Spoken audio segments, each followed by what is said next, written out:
So we've come down to the front line on the side of the Azerbaijan troops, and this long line of earth with these sentry posts is the front line. It's several kilometres long, and they're looking out at, they say, Armenian troops. Armenia says they're just ethnic Armenian troops in the disputed territory of Nagorno-Karabakh. They're just 700 metres away, the enemy in that direction, the enemy of the Azerbaijan forces.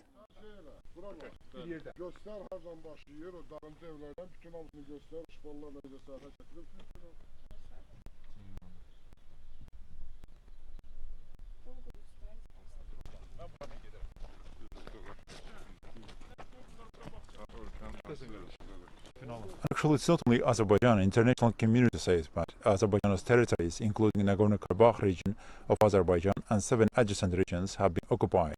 And United Nations Security Council, for that reason, adopted 4 resolutions and calling for immediate, unconditional and full withdrawal of Armenian armed forces from the all occupied territories of Azerbaijan. Nagorno-Karabakh is a landlocked region. Internationally, it's recognized as being part of Azerbaijan, whose main regional ally is Turkey. But ethnic Armenian forces control the region. Their backer is Armenia. Armenian or Armenian-backed forces control other land within Azerbaijan and around Nagorno-Karabakh.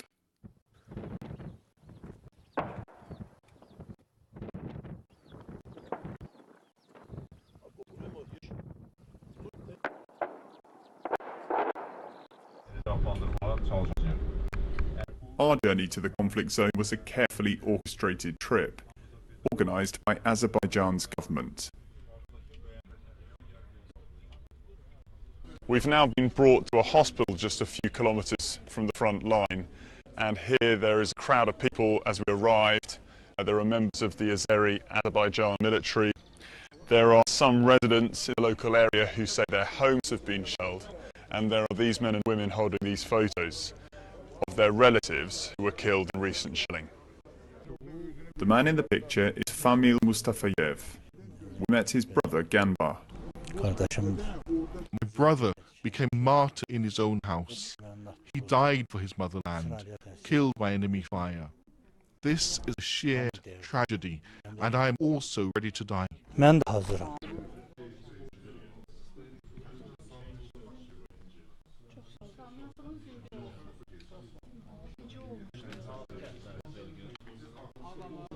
Elgiz says shelling destroyed his home. Next to him is Zahid. We're told his friend was killed and he has serious head injuries. Everyone was taken to meet, like 20-year-old Shabnam, blames Armenia for the fighting. I wish for peace, but they should give our land back.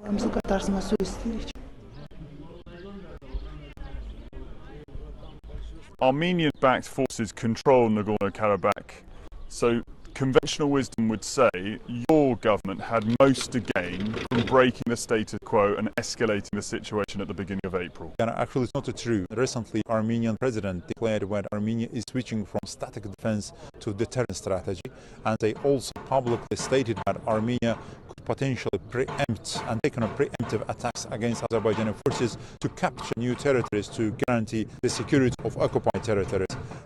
We were shown more damaged buildings, encountered a deep level of animosity towards Armenia.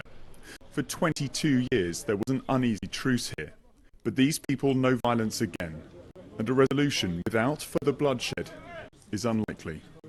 Tom Burridge, BBC News in Agdam, Azerbaijan.